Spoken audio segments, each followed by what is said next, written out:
Everyone, সবাই ভালো আছো তো? অনেক কটা দিন দেরি হলো, তাই না? Sorry, very sorry. চলো, তো আর টাইম ওয়েস্ট না করে একটু এগিয়ে যাই আমাদের গল্পের দিকে। তো আমরা এতক্ষণ পর্যন্ত যেটা জেনেছিলাম যে সুন্দর একটা রাখি পূর্ণিমার দিনে তমালির সাথে আশুতোষের একটা অনাবিল সম্পর্কের সূত্রপাত হয়। ভালো ব্যাপার। তো এইভাবে বেশ কটা দিন কেটে যায়। এবার আমরা দেখে নেব যে ওদিকে নদীর বাড়ির কি খবর, তাই না? তো নদীকে এবার জানতে হবে যে নদীর শরীর কেমন, আর তারপর এই ঘটনার পরিপ্রেক্ষিতে তার বাবা মার রিয়াকশন কেমন বা নদীর রিয়াকশনটা কেমন। সো এবার আমরা চলে যাই নদীর দিকে। নদী একটু একটু করে সুস্থও হয়ে গেছে, অফিসে জয়েন্টও করেছে, কিন্তু বাড়িতে সেই একই বিষয় নিয়ে সরগরম।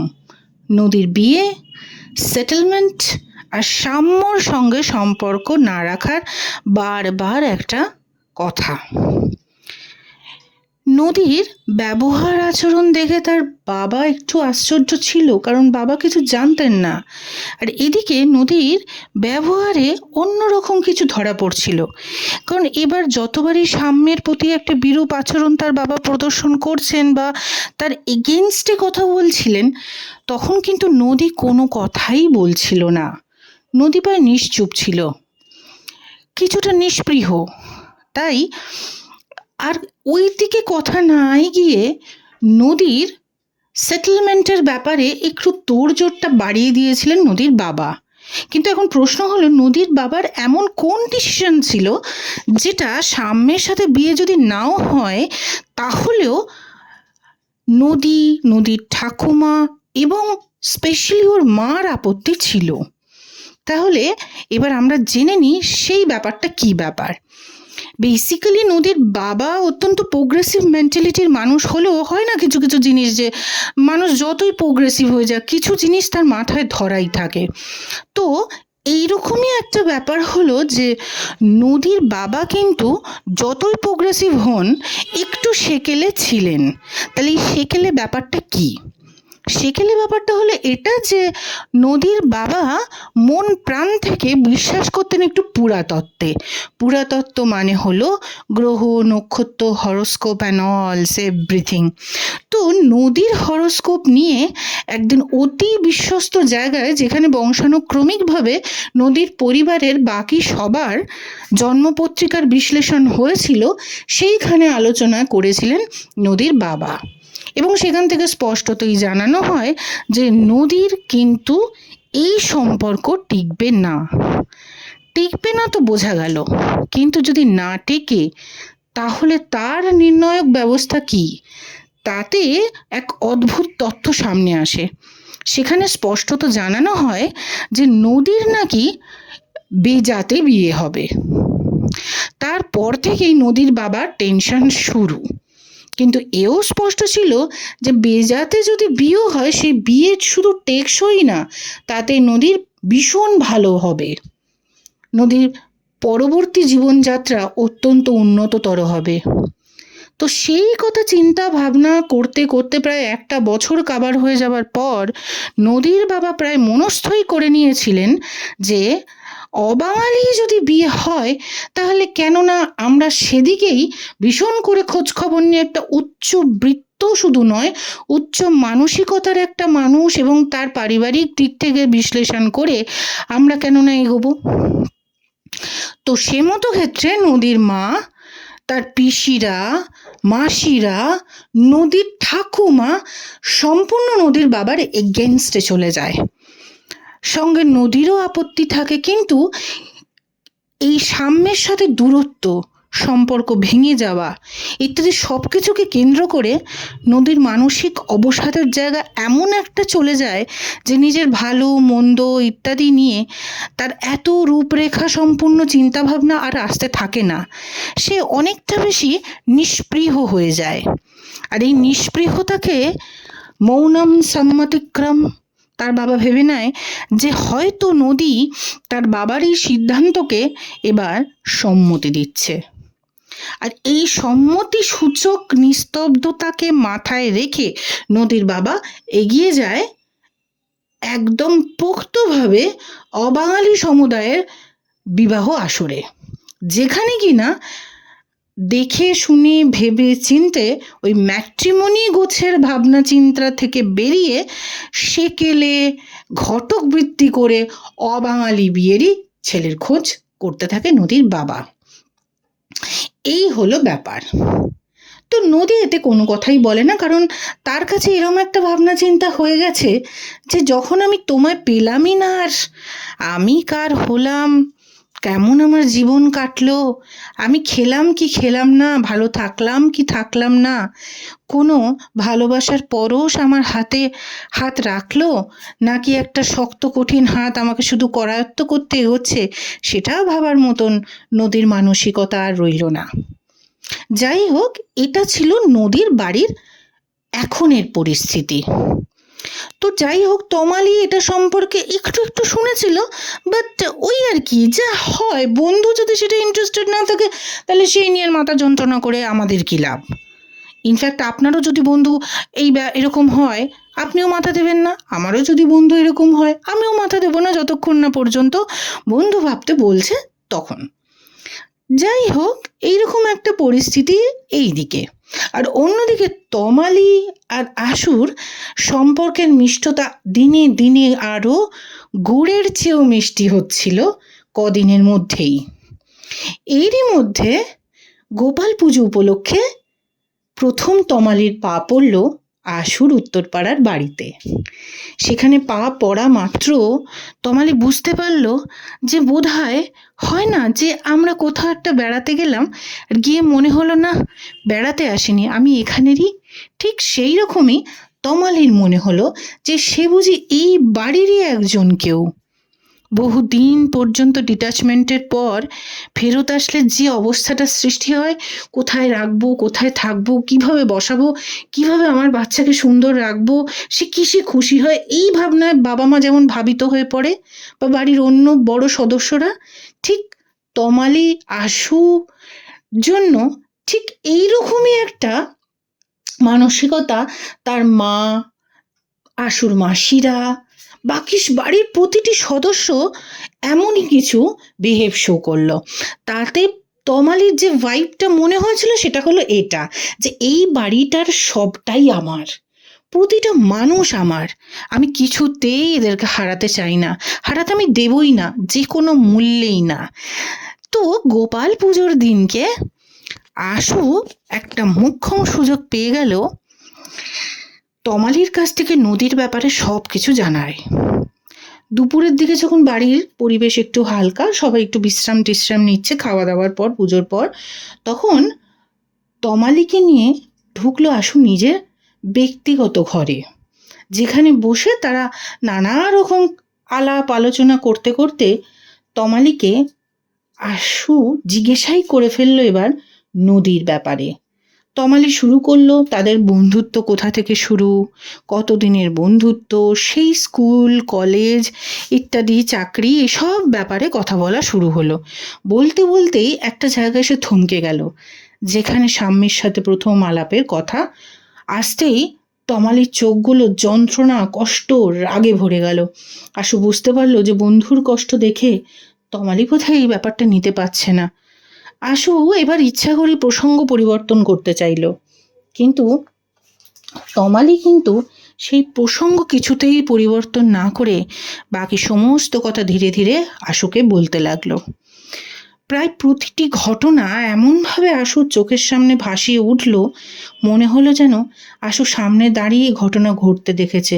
একটা সময় গিয়ে তমালি হু হু করে কেঁদে পড়ল আর নিজে ভেঙে পড়ল, কিন্তু সে লক্ষ্য করেনি আশু বোধহয় বহু সময় আগে থেকেই চোখ থেকে অঝরে জল বেরোচ্ছিল। আসলে পুরুষ মানুষ তো সবার সামনে ভাঙতে পারে না, কিন্তু কে বলে একটা পুরুষ মানুষ ভেঙে গেলে তার চোখ থেকে জল বেরোয় না? কে বলে যে একটা পুরুষ মানুষ এমন করে নিজের করে কাউকে ভাবতে চায় না? চায়। ব্যক্তি বিশেষে সবার মধ্যেই পরিবর্তন হয় এবং সবাই একটা আলাদা সত্তা। তাই সাম্য যা, আশু পুরুষ মানুষ হলেও তা নয়, একটু আলাদা, একটু কেন বলবো, সম্পূর্ণ প্রকৃতিটাই তার আলাদা।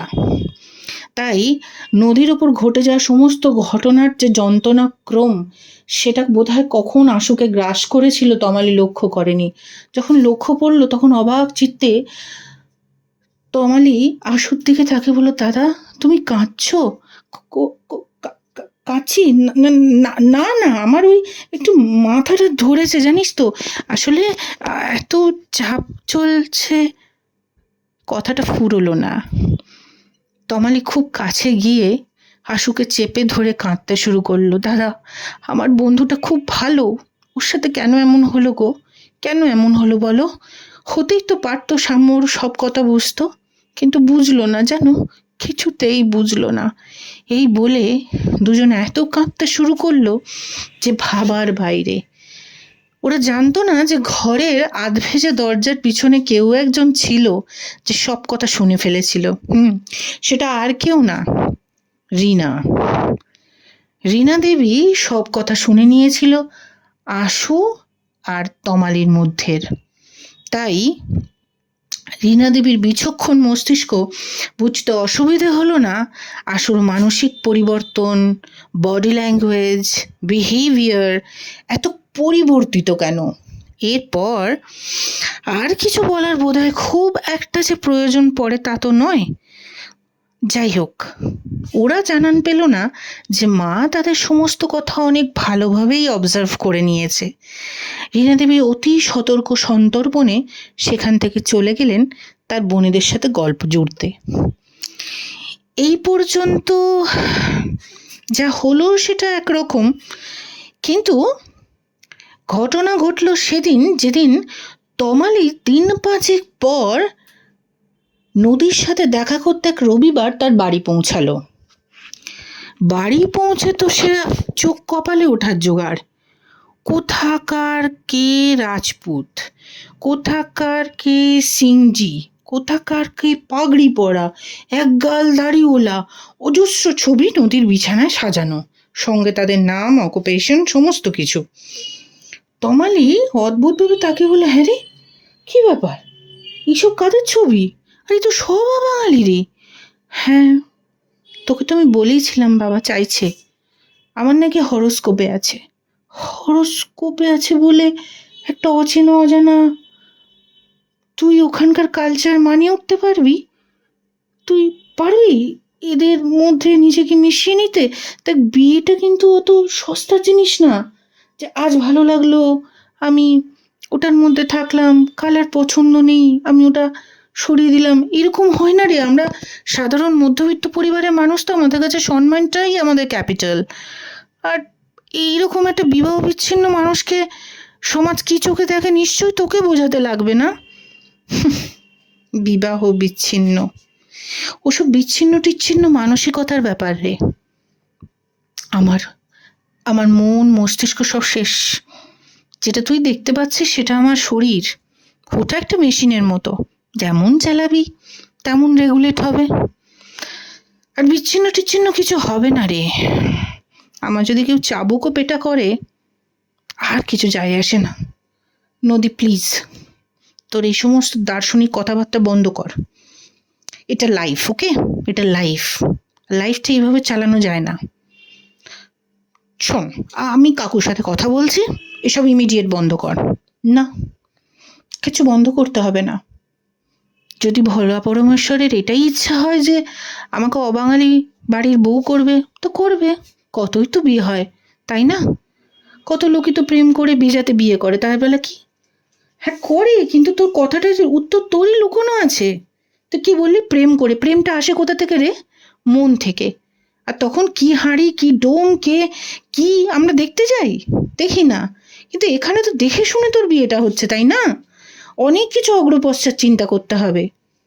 এইভাবে কাকু করতে পারে না। না, আমি কাকুর সাথে কথা বলবো। বস না বাবা, বস, তুই একটু বস।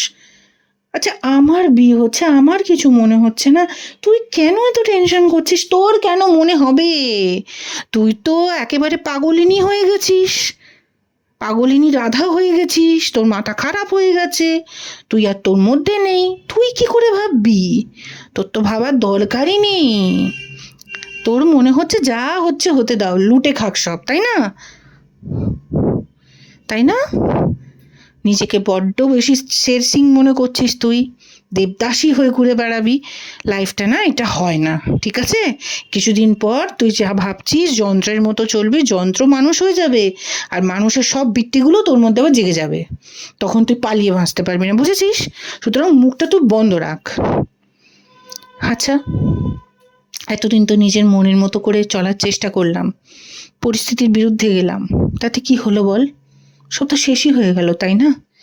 আর যেখানে গিয়ে শেষ হয়েছে, তারপর আর আমার কিছু ভাবার নেই, বিশ্বাস কর। আমি বেঁচে আছি এটাই কি তোর কাছে যথেষ্ট নয়? দ্যাটস এনাফ নদী, অনেক বলে নিয়েছিস তুই, অনেক বলে নিয়েছিস তুই। প্লিজ চুপ কর এবার, আমাকে একটু ভাবতে দে। তুই কি বললি? তোর হরোস্কোপে এটা আছে, তাই না, যে একটা অবাঙালি ছেলেকে বিয়ে করলে তুই ভালোভাবে সেটেল করবি, তাই তো?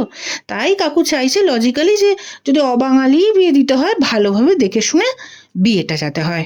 Am I right? হ্যাঁ, ব্যাস ঠিক আছে।